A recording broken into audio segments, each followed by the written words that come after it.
Hello everyone, আসসালামু আলাইকুম। I hope সবাই অনেক ভালো আছেন। আর আজকে সকালে ঘুম থেকে ওঠার পর থেকেই দেখছি ওয়েদারটা কেমন যেন হয়ে আছে, যে কোনো সময় বৃষ্টি নামবে এরকম একটা ভাইবস ছিল। দেন আমি ভাবলাম যে তাহলে আজকে খিচুড়ি খাবোই খাবো। তো আমাদের বাড়িতে হচ্ছে খিচুড়ি করলে হচ্ছে মাংস করা লাগবে। তো খাসির মাংস ছিল, সেটা আজকে আমি দুই প্রসেসে রান্না করেছি। একটা হচ্ছে ভুনা করেছি আর একটা হচ্ছে আলু দিয়ে রান্না করেছি।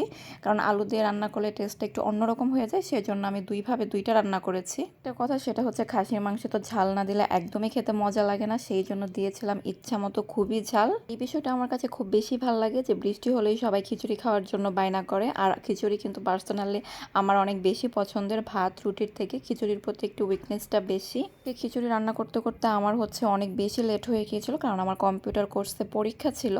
পরীক্ষা শেষ করে দেন বাসায় এসে সবাই বলছে খিচুড়ি খাবে, দেন আমি হচ্ছে আর কারো মুখের ওপর না করতে পারলাম না। ভাবলাম যে ঠিক আছে, সবাই খেতে চাচ্ছে যখন করে দেই। আর এখানে খাসির মাংস রান্না করেছিলাম আমি সবার জন্য বাড়ির, সেজন্য মা সবার জন্য প্ল্যানিং করে দিচ্ছিল, আমি সবাইকে দিতে গিয়েছিলাম। আর এটা হচ্ছে আলুতে রান্না করেছিলাম। আর এই যে হচ্ছে আমার প্লেটটা।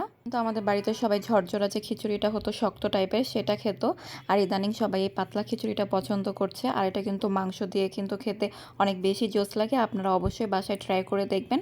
আই থিঙ্ক সবার খেতে অনেক বেশি ভালো লাগবে। সো আজকে এই পর্যন্তই, অ্যান্ড আল্লাহ হাফেজ।